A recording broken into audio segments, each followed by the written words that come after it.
Again today. Yesterday was great.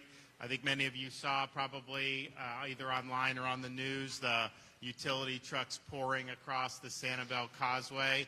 Nobody thought we'd be able to do that this soon, but we're doing that. Massive numbers of people working there, as well as Pine Island, and we understand how important that is.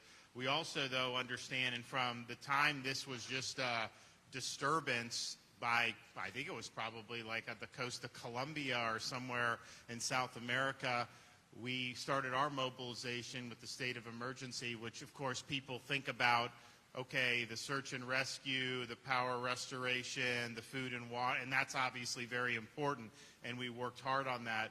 But Dane Eagle, from the time we did that, was working on mobilizing whatever support we would need from an economic, and we hoped that we wouldn't need a lot. I mean, we hoped it was going to be more in the Gulf, but, you know, it is what it is. I mean, these are things that are happening, so you're prepared for that. And so we'll talk about some of the things that we've rolled out, but then listen to some of the challenges and the concerns that people have here. I think that there are a lot of challenges that we're going to have to deal with, but I also think you're seeing people bounce back quicker here than anyone thought was possible. So we just got to keep that momentum going. That's going to let us deal with these challenges more effectively. And sometimes these things are just like hopelessness sets in, and then there's kind of people are mired in some rut. And I'm not seeing that here. There's a lot of things that we've got to do, and we didn't ask for this, but we've got so many people coming together to want to really get this area back on its feet. So, of course, I have Dane Eagle, his hometown. We're here, CEO, or he's the Secretary of the Department of Economic Opportunity. We have the Deputy Secretary of Commerce, Laura DeBella, is here. The DBPR Secretary, Melanie Griffin, is here. And then our Commissioner of Education, Manny Diaz, and then many other folks who Dane will go around and introduce as you guys are able to talk about some of the things that you see. Clearly, it's been a very disruptive time for everybody, but particularly when you look at businesses, pretty much had to close leading into the storm, without power some days, and some, unfortunately, the power restoration did better after this storm than we've ever done. But still, I mean, it's a big, big interruption. Other types of services in Lee County were interrupted. And then, of course, people are displaced from their homes. I mean, that's a major, major thing. You have employees that come in as a business. They may all of a sudden have their house in 4 feet of water. That's not something that is just, an easy thing to deal with. So there's a whole bunch of disruptions, and so we understood that there would be need for financing for businesses to be able to either stay or reopen. There's also damage, of course, to physical structures, and there's different safety concerns that happen. And I would say the barrier islands and the more waterfront infrastructure, of course, got hit very hard. As you get more inland, it was, away from the coast. I mean, obviously, we had a lot of flooding that occurred. I've been saying this, but I think it is true. Some of the newer construction, I think, did much better than people probably thought. And it's interesting, because I've been saying the older construction didn't necessarily fail. Like, if you look at, like, Fort Myers Beach, some of those places got totally wiped out. Sanibel got totally wiped out. But I actually was talking to folks, and they did make a good point. Sometimes the stuff built in like the 40s and 50s did better than the stuff built in the 70s and 80s. There was definitely a period where some of the structures that were going up, not just in Florida, across the country, maybe not built for the long haul, but the older sometimes those are, but then as you get, there's definitely a period where it's good. But nevertheless, I mean, I do think that some of the updated building and that, I do think that performed better than people thought it would. So that was at least a little bit of a ray of sunshine. And then we mentioned, of course, the workers. And so I asked Dane to convene this meeting because we understand that we have certain programs. There's FEMA, there's different things, but there's probably going to be a lot more need, and not all of it can be done, or even most of it can be done by government per se. But I think you've seen, we have the Florida Disaster Fund.org that people have donated to. I think it's like $43 million now of support. There's already been awards made to some of these great groups that are helping folks every day. We're going to have some good announcements this week about how we're helping some other folks right here in this community get back on their feet. So there's a lot of different things that can be done. And then from a government regulatory perspective, you know, if there's things we can ease up on or do things, we obviously want to be helpful in that regard, and we'll absolutely be looking to do that. So far, we have done things pretty much immediately. The business damage assessment survey immediately after landfall was done to gather the information about how the storm impacted local businesses. So we've had 2,100 businesses respond to DEO's business damage assessment survey. We also activated the emergency bridge loan program. So these are zero interest short-term loans. I mean, with inflation like it is now, you aren't getting a zero interest loan anywhere else. I mean, this is a big, big deal to help businesses stay open or reopen until revenue starts to flow in again. And again, look, I'm optimistic we're going to see a quicker bounce back than most storms of this magnitude see, but we know that there's going to be a period of transition.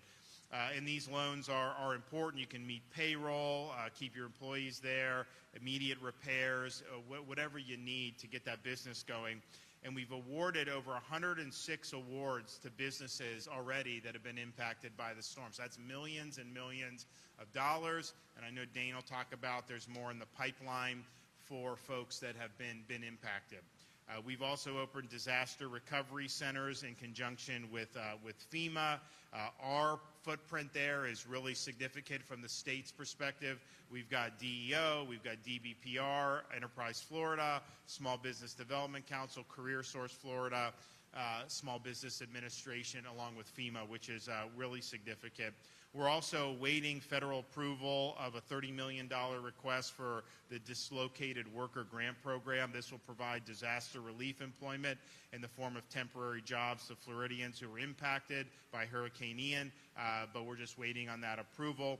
But I do want to thank everybody here in the business community writ large, because what you saw, I mean, you saw a lot of the businesses spring into action to help with the relief in terms of what people needed. See these restaurants serving massive amounts of food to people, and not just some of the big chains. You have some of these family restaurants, you know, that are doing that. So that's made a big difference, and we really, really appreciate that. So we are here to listen, here to have suggestions, what can be done better on the economic front, and I will kick it over to Dane to be able to begin that conversation.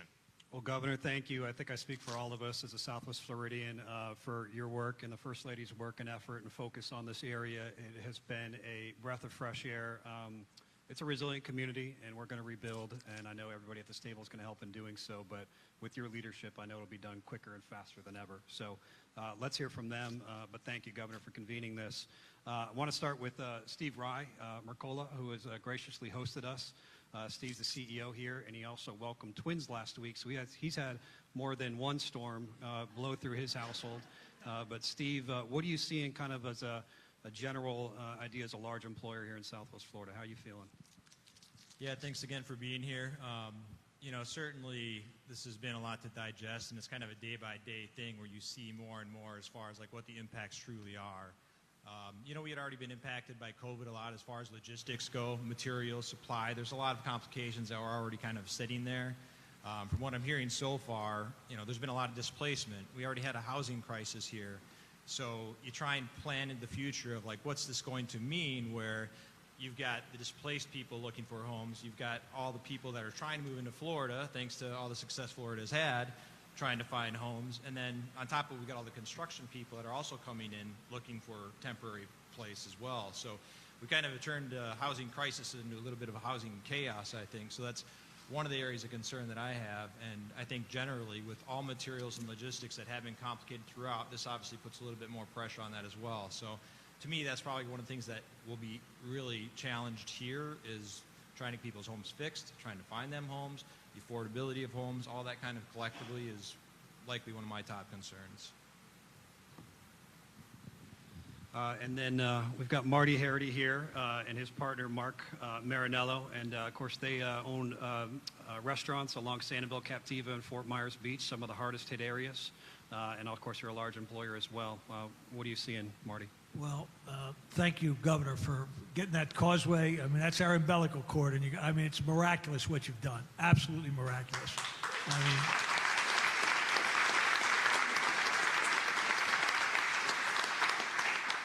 we went, in a matter of hours from 5 restaurants to 1, and but it is what it is, as you said. And I think the biggest thing is momentum, and what can we do to help our people and get back in business again? And I think, we're doing everything we can to keep the momentum going forward, to stay positive. We're coming back. It's just, one of the things we look at is how the supply chain of equipment and stuff that we're going to need, because it's all ruined. And then it's just, we're in the process of opening another store up at St. Pete right now, and we know how difficult it is getting stuff. And now we've got 4 more restaurants, so we've got to come up with equipment and so forth. And the people that we have, it's hard to tell them what's going on and where their future lies and that kind of stuff. And we were talking about making things simple. I said a lot of times when you get on the computer and you try to do unemployment or different forms, and everybody's computer literate, you think, until you get talking to them. And, you address a crowd up here, and they understand down here, and that's where I am. So the simpler we can make things and cut the red tape and so forth, which you're notorious for doing that. I mean, you've seen that. Just keep it going, and because we're coming back, and it's just going to take time, and it's a concern for the people and the rebuild and the community. I mean, it's we're in an economy that depends on tourism, and we got to get the people back here and get them working again. But thank you for everything you're doing. Thank you, Marty. And Jay Johnson, the owner of Bubba's, his father is also Bernard Johnson, who owned, I should say, Bert's Bar, unfortunately, a staple here in the Matlacha community, along with, we've got Tommy Kolar, who has a business in Matlacha as well as Fort Myers Beach, Leoma Lovegrove. Leoma is, she is the Lily Pulitzer to West Palm Beach, as she is to Matlacha. So we all know Leoma and her art, and then Captain Kathy and Matlacha as well. But Jay, what are you seeing from your point of view as a restaurateur and the Matlacha community? Well, thank you. First of all, Governor, thank you very much for getting the road open. That final road, the first one to reopen. I think you told us on Friday you have it in the week. It was done on Wednesday. Absolutely amazing. Thank you so much. Our only hope is that road stays 2 lane, doesn't go 4 lane. We lose our parking. We lose our parking. We lose our business.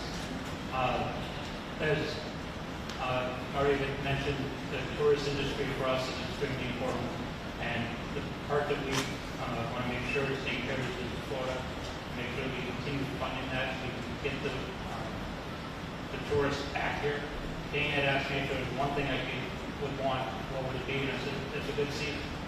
And I think the only way we get a good season is to be out there saying that when we're ready, that we're here. And it's important that people know that not the whole state was injured, that it's our area and we're going to help rebuild it, and I know you want to do it. We appreciate it. And we have Greg Spencer. There you go, Greg, sorry. Greg is the owner of Timbers Resorts, which recently purchased South Seas, and I know you guys are looking at making a very big investment into the northern tip of Captiva. You own what, the northern 4 miles of Captiva Island, basically, and of course that's right near where the eye of the storm went, and a large employer in the area. So Greg, tell us what you're experiencing. Absolutely. Thank you very much. Thank you, Governor, for the opportunity, and just to echo getting that word that we gave everybody doing cleanup, just a huge boost in the arm, so thank you for that. We do represent a third of the island of Captiva, and ironically, our 1-year anniversary was the day of storm hit. So we had a different announcement planning to go out, but when life energy limits, we make lemonade. So that's what we're prepared to do. We ironically finished a resiliency plan for the island of Captiva 3 weeks before the storm hit. And your administration has been very supportive of those efforts. And it wasn't definitive of our property, it's benefited the entire island. So we have ready identified projects that we're going to make sure that we're working with Middle Valley and DEP to try to push through. So I just want to thank you for the support. As far as rebuilding, I've talked to my financial partners. We estimate it's going to be anywhere from $800 million to $1 billion to not only rebuild the property, but to go back to what current resort standards are. And we're prepared to do that. I think the challenge that we're facing is we have 4 key things that are going to impact how fast we can do it and how much we end up deploying. Number 1 is construction debt. Construction debt market is tightening anyway, and lenders have almost zero appetite of investing, of funding projects in the hurricane zone. So we discussed that with Secretary Eagle. I think that's something that is going to be key not just for us, but for everybody in the room. I actually had a conversation today with the head of Truist in Florida, and I'm asking them, what would entice you to provide construction debt? So I think that's key. Second is permitting. We can't take 10, 12 months from this. I mean, it will grind us from a 3 or 4 year recovery to an 8 to 10 year recovery. So any assistance, both state and local, on that would be extremely helpful. Within Lee County, I think a lot of people are going to realize that the height restrictions were written almost 20 years ago. They don't account for the FEMA flood map and having to build oceanfront 16 feet to 18 feet. So we think a lot of people are going to be surprised that they had a 2 or 3 story house and they might not be able to build it back because of the flood map. So that's something that we identified to the county before the storm, and we're going to work with the county on it. And then finally, just trying to figure out some type of property tax abatement, anything we can do in the short term.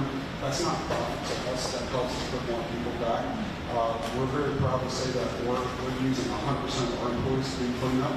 We aren't using the third-party companies coming in from out of town, so I apologize to anybody coming in from out of town, but we're going to try to put our people back. But those 4 things, I think, will be extremely pivotal to whether we're able to get the entire $1 billion deployed, or whether we run out of our fund life and we can only get $300 or $400 million deployed. So we respectfully ask, not just for your help with the county. The county's doing great. They understand a lot of these issues. But if you want to figure out how to get our 400 employees and 1,000 indirect employees back, those are 4 things that we don't want. Thank you, Greg. Matt Sinclair, he's a local custom builder, Sinclair Homes. I know he and Matt Simmons, Who's a local property appraiser, Jaron Hole, who's a local engineer. You probably got some issues with permitting. What are you seeing, Matt? Over the last year, the construction industry has been suffering from shortage of labor, increased costs of materials, and this is basically causing a lot of delays in permitting. All that really a big thing is all ganging up on that. These delays not only cost us money, but also waste precious time as we're ready, willing, and able to begin the rebuilding process. We need to standardize and expedite the permitting process, but put in place something regardless of the county, municipality, to get displacement homeowners back in their homes, and we need to do this as soon as possible.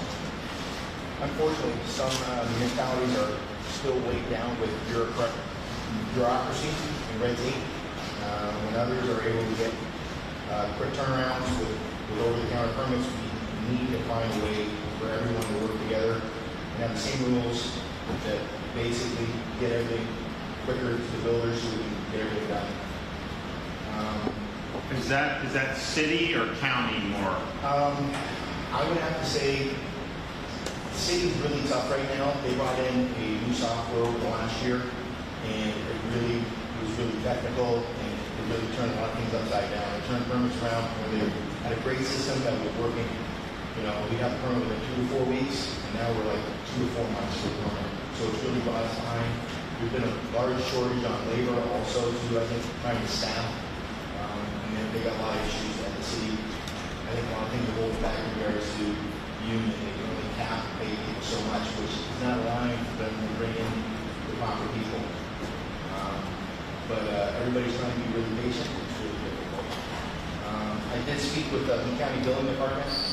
They put in a protocol which is basically giving excellent workflow. They're allowing people to get permits over the counter and getting everybody immediately what they need. And their objective is to get everybody into the home as soon as possible. They've relocated due to the storm. They got basically flooded at the main building department. They relocated. Cape Coral has started doing over-the-counter permits also on the 11th of October.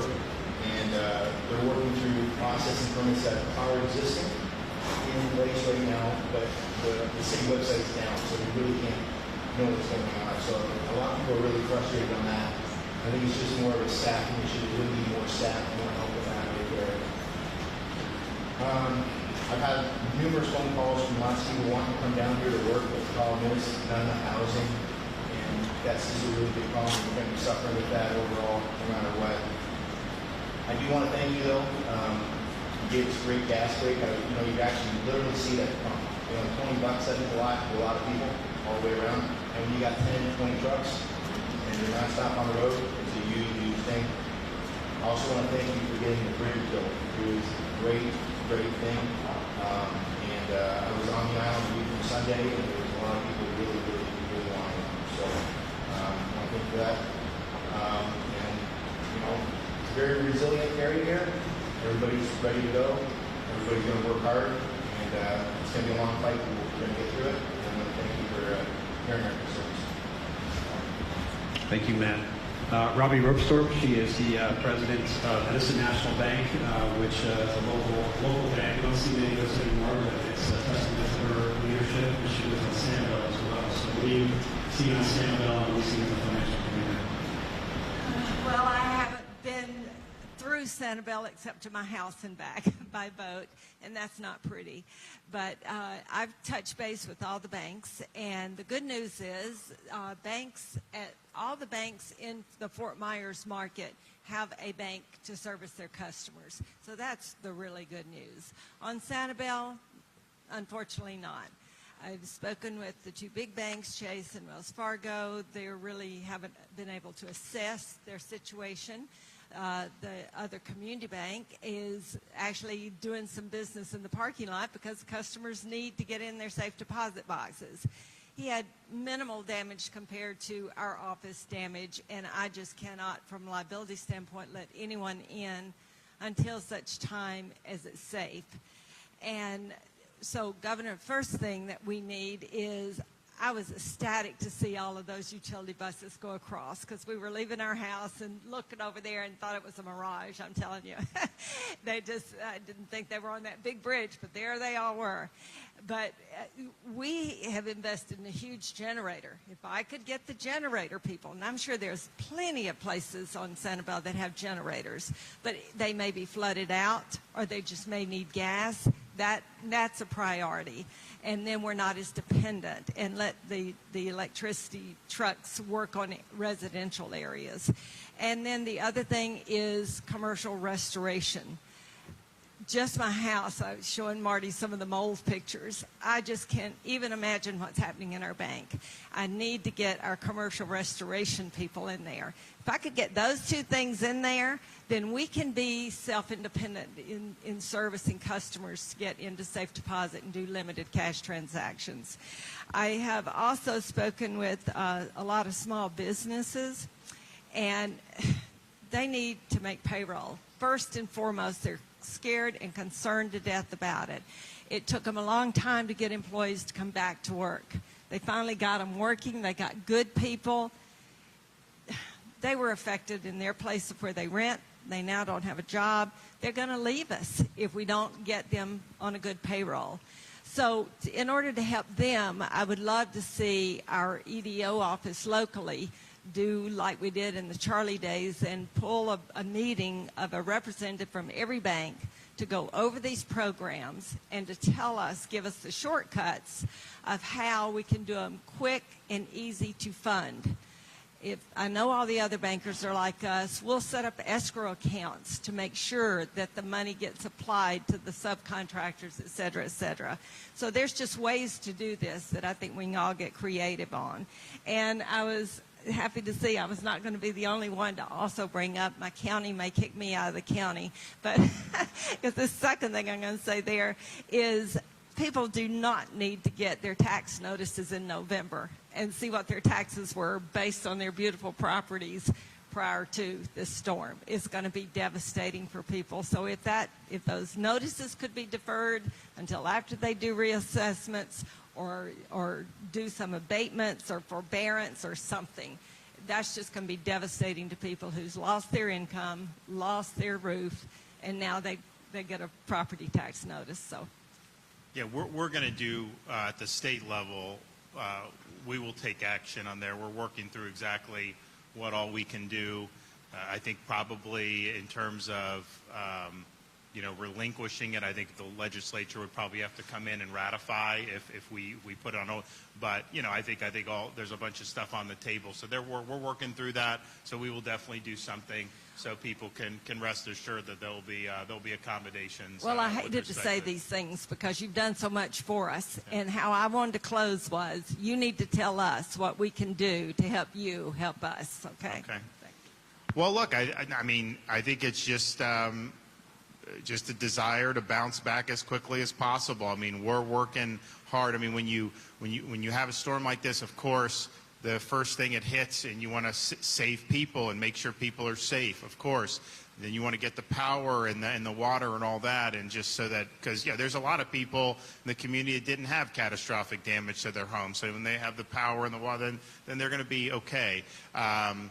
But we are in a situation where when you have infrastructure damage like these bridges, I mean, we viewed that as very significant. So we're good in Pine Island, and Sanibel was great yesterday. There'll be more probably trucks be able to go, but it's going to be open. People thought maybe at the end of October. Now we know it's going to be sooner. And look, I'm pushing them to do it as soon as possible because we were thinking about do you do a ferry, all this other stuff. It's like, honestly, just fix the causeway. I mean, like, I would do a ferry, but it's like people are saying, oh, it's going to be out for 6 months. Well, no, it's not. We're going to be able to do that. So people are going to be able to go. But I think that what I'm seeing is Sanibel, you're going to need and they're doing it now, but you're going to have to reconstitute a lot of the electrical infrastructure. I mean, you'd see these concrete poles just snapped in half, lines everywhere. Pine Island was hit hard, but Sanibel was an order higher than that. And so it's just going to require, that's why you have all those trucks go, because it's not just rehooking up a line on a pole, it's having to rebuild a lot of this stuff new, which is fine. And that's why you have FPL is helping, Duke Energy on Pine Island, like they're all in this together because it requires a lot of manpower. So you could do that. But then on Sanibel, you just need massive debris removal because there's so much vegetation. So you have debris is everywhere. And then some of those really nice homes structurally, are fine, but they flooded. So there's damage. They're going to have to do stuff for that. And then some of the ones that weren't built as well, I mean, man, some of them just got totally wrecked. So that's just debris everywhere. But I think, though, the fact that we got people on the island via helicopter and via barge until the causeway yesterday. So they have been working for many days, and they're going to continue to do it. And my view is if you restore access to the islands, which we're in the process of doing, and then you have the electrical and the debris working on that around the clock, you're in a situation where all these other things become easier to do. It's hard to do when you just have massive debris everywhere, or you don't have the infrastructure in place. So we've put a premium on that, and I think that we were standing there out by the causeway yesterday to make the announcement, and obviously you see a lot of damage around you. But even in the midst of that, it's hard not to look and just see what a beautiful part of the world this is. So we're very fortunate to be able to have that here in this part of Florida. People, there's a reason why there's probably maybe of the top 5 places that have had homes, this has got to be one of the top 5 in the last couple of years. I mean, right here, people just coming wanting to build and buy homes. And there's a reason for that. And so a lot of challenges, but I think the desire to bounce back quickly and get the debris cleared, the power, all that stuff on the islands, you are going to be able to have, there's going to be people that when they see that, they're going to actually want to come down and check it out. And so we're just working really hard. So I just say, and we put this out with the counties very early on, get your debris contracts activated, and they have done that. I'll tell you, we were on Fort Myers Beach last weekend, massive piles of debris, which is the first step to have that. Then they get hauled off. And so that's something that's really, really positive to see, because I can tell you, Michael, and granted, Michael was that was a tough one, But I mean, massive debris. That was a very difficult debris thing. And I think this area is much ahead of where Michael was with the debris cleanup. And then that just makes things so much easier. So we're, I'm just pleased what I've seen. I think that they have got, and we get 100%, local government get 100% reimbursed for the first 60 days from the time the disaster was declared. So that would be the Friday or Saturday before the storm hit, 60 days out. Look, if we need to ask for more, we can. But I think the White House, understandably, is like, okay, we'll use what you have, and then if you need more, maybe we'll do it. But don't, ask for more when you're not even doing. Well, we're showing the sense of urgency here on the local level. So I think it's been really, really positive. Jeff, real estate. I guess you need a mic there. We'll pass one down to you.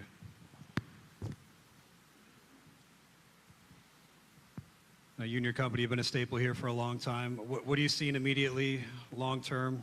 Well, I see so far everybody's brought up the challenges that we're going to have with housing.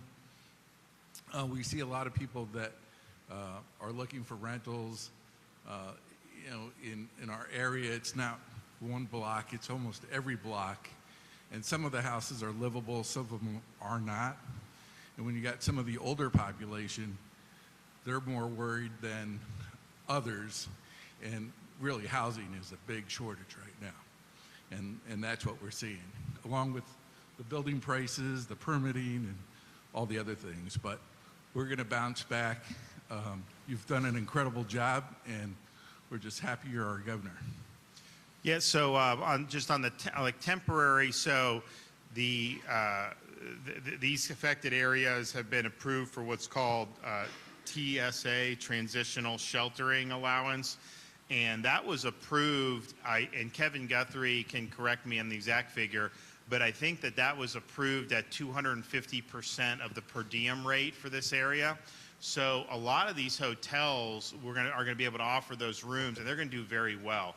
Now, part of the challenge initially is just you had all the first responders, everyone's staying in hotels. That obviously, as the search and rescue has happened, now you're due recovery, you're seeing a decompression of some of that. Of course, we see far fewer power trucks in most parts of the affected area, of course, because the power is restored. Most of them on the barrier islands at this point, and the beaches.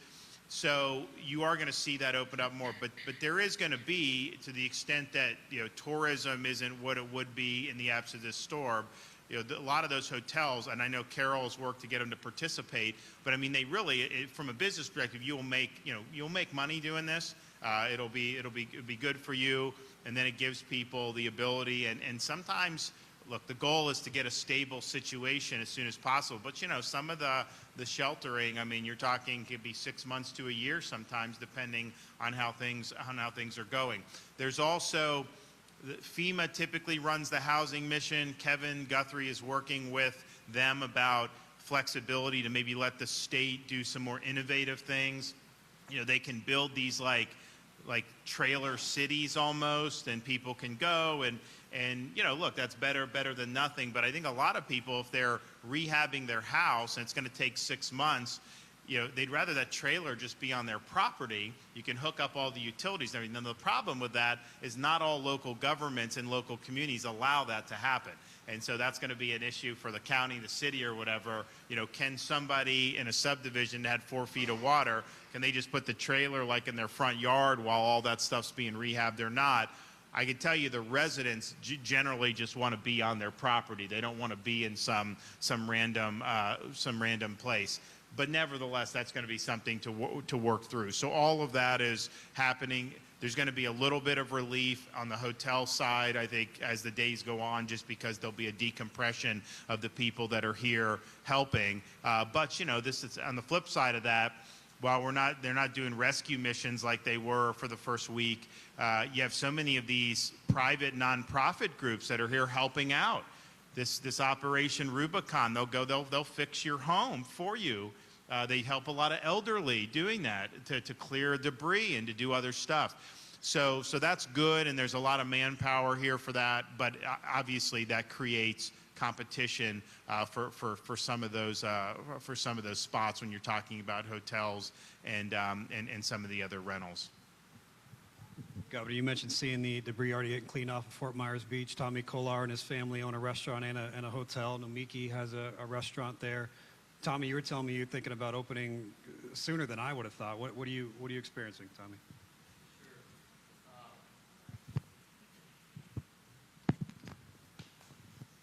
Thank you so much. And Governor, I just want to first start off by saying thank you for your leadership. It's been incredible. So our beach got hit really hard.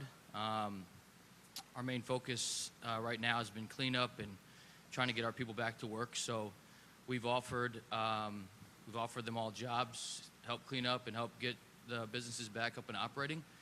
The biggest challenge for us right now at the 2 restaurants on the beach is going to be getting equipment. All of our equipment's totally ruined. Mr. Harity, Doc Ford's mentioned that earlier.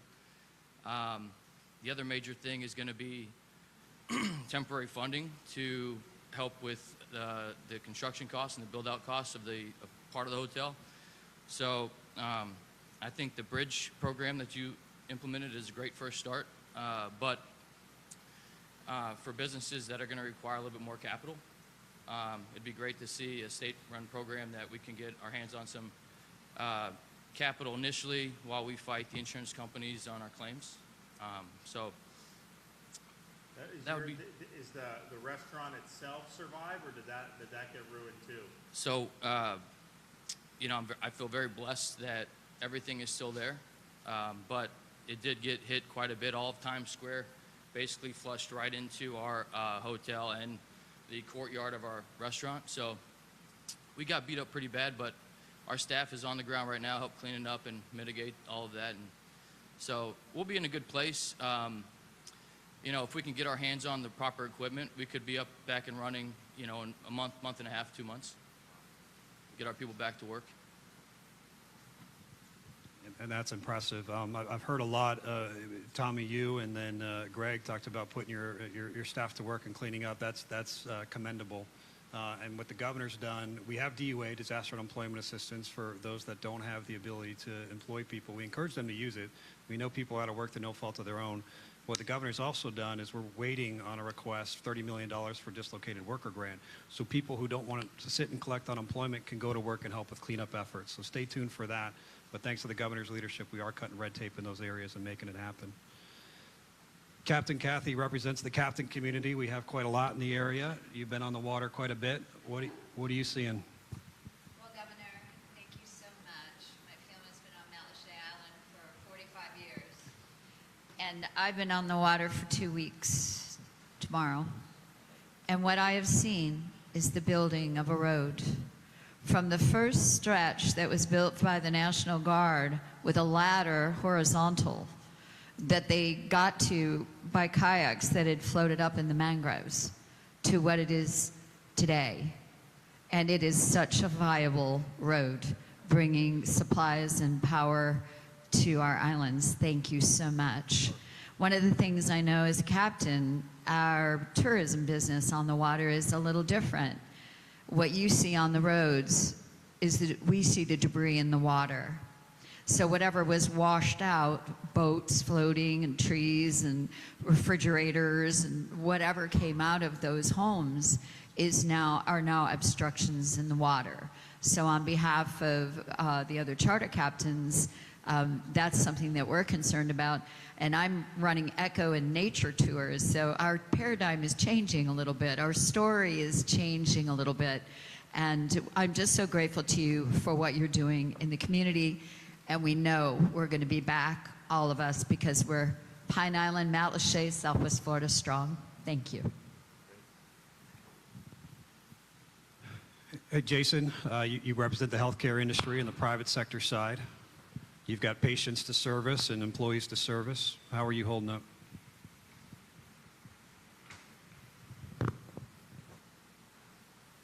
Thank you, Governor, for being here. I come from a different angle than everybody else at the table. So we employ people that help people that are anxious and depressed. And you can imagine there's a lot of anxiety and depression going on in the community. So our first concern is helping the people. In order to help someone, you have to be healthy yourself. And they're going through all the things that we're going through.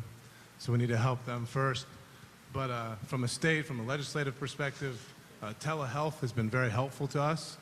So any restrictions or anything that could be lessened or have a 60-day, 90-day process where mental health patients could be seen through telehealth with no restrictions would be helpful.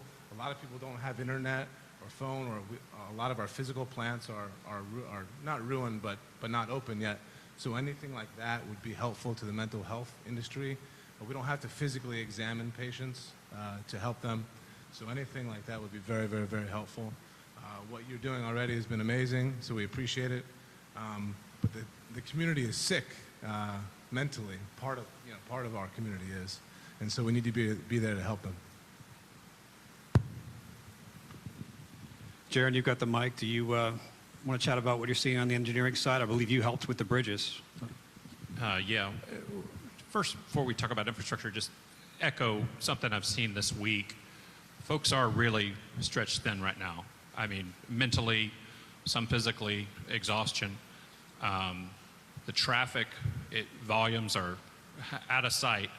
So just one message for everybody that I kind of realized this week.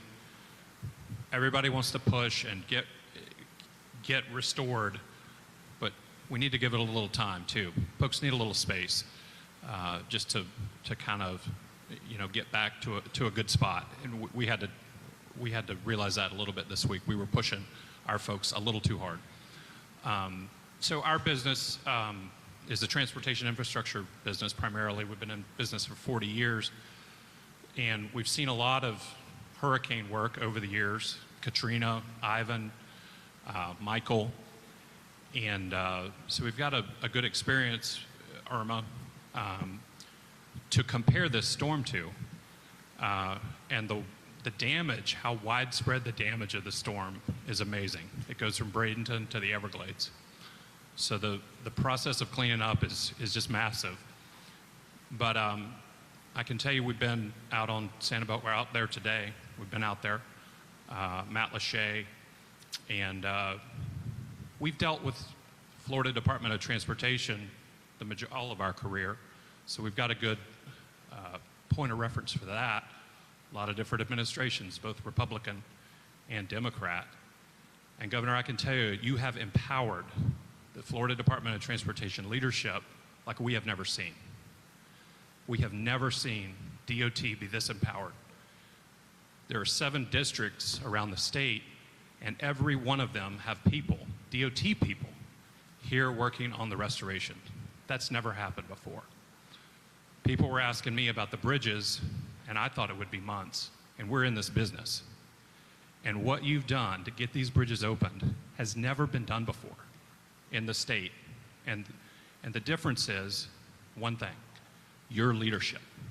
I'm here to tell you, we've been doing this for 40 years, and your leadership has never been seen in the state of Florida like this. So thank you.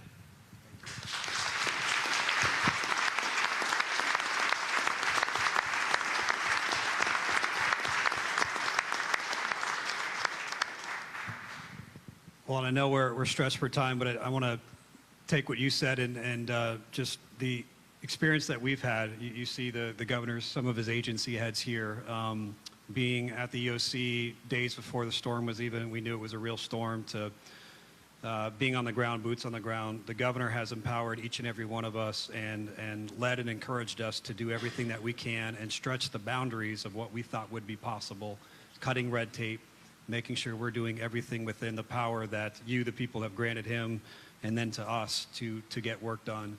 And it has been an amazing experience, not only just for me to be an agency head, but to be able to serve my community through that empowerment. So, Governor, I know it's going to be a long road ahead. There are a lot of great things we've seen, miraculous things done, power, water, bridges built in a short period of time that I think all of us, having lived here a long time, would have said would not have been possible. And yet it was possible, and it's happened, and it's thanks to you. Thank you for all you're doing for us, Governor. Sure. No, I appreciate that.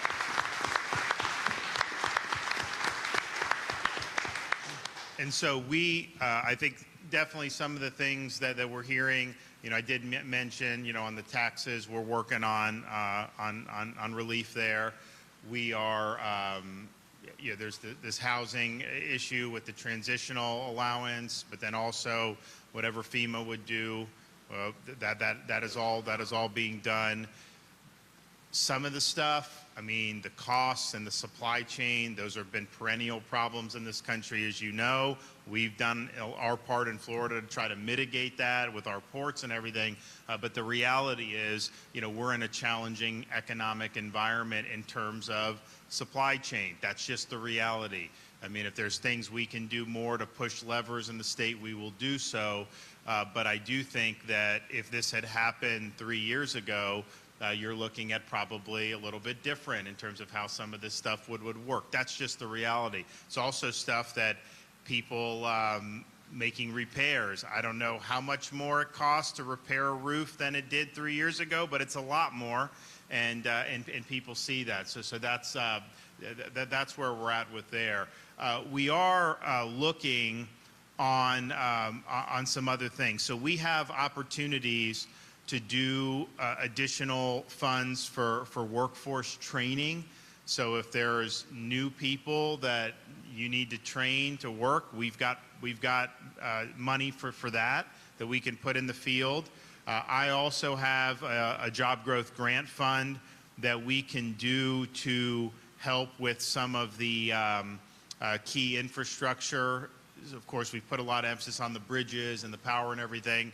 There may be some other things that we can do in the short term that could be a difference maker. So let us know if there is. I will say, people focus on the 2 bridges. Obviously, those were really catastrophic images. A lot of the other infrastructure, a lot of it did well, which is good. It just shows you that some of this stuff was durably built. I thought there would be more damage to bridges and roads than actually happened. It didn't surprise me to see Pine Island after it because of how powerful the storm was.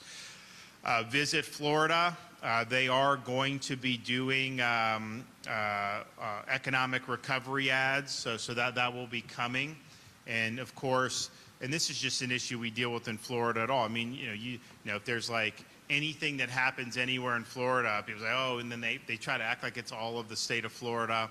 So you have places, even in Southwest Florida, that are fine.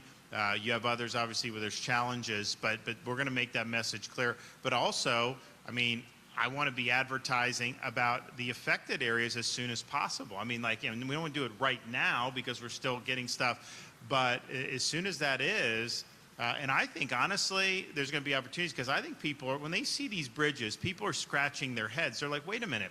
In their states, it would have taken them 6 months just to come up with a plan, much less actually do anything. So I think the fact that we're doing this as progress keeps going and you see some of these places start to bounce back, I think people are gonna want to come. I think we have an opportunity for that. Not today, but I think it could happen in the not too distant future. So we are going to do Visit Florida. We also, there's $5 million in deductible assistance. So this is not a FEMA coverage that they will do for homeowners. And so this is something that Florida's Housing Finance Corporation sets aside for disaster. Our Department of Emergency Management is working on a larger housing plan to try to ensure that we maximize non-state resources. Some of that will be flexibility from FEMA. Some of it also is the First Lady's done over $42 million for this fund.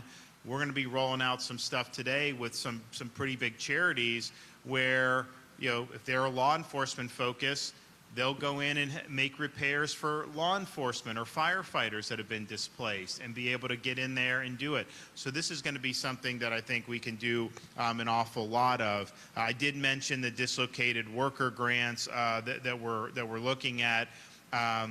And then we also have some additional stuff for CTE equipment that we could do in technical colleges and some of these areas. So we're thinking creatively about the different tools that we have to be able to bring to bear on the problems here. But if there's certain things that you're interested in, beyond what was stated today, just get in contact with Dane. Ask him.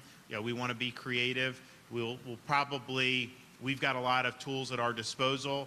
Well, we may end up working with the legislature, not too distant future, if we need to craft some legislative solutions for some of the issues. And it is just a reality that supply chain, inflation, all that. I mean, you've got a lot of negative economic indicators for a major recession potentially for this country. Now, Florida, we're doing better than most other states. And you see that. I mein, our unemployment rate prior to this was a full percentage point lower than the nation as a whole. You see people investment coming in. So, in terms of our policies, they've been successful. But you see a lot of the problems with raising the interest rates, slowing down economy. And I wish to say that somehow we're just going to be so good as a country, but I do think that we have planned for some turmoil there, and so that will add another wrinkle to all that we're doing. But at the end of the day, there's a lot of obstacles. We're going to surmount those obstacles. There's going to be additional things that come up as this process goes forward. And the one thing that I can say, because we did it with Hurricane Michael, is as governor, I am very conscious that these are long-term measures. This is not something that just happens in 2 weeks. You get the lights back on, all the stuff. I mean, there's things that are gonna need to be done, and so we'll be back here. I mean, Dane has come with me to Panama City. I don't know how many times in the last 3.5 years.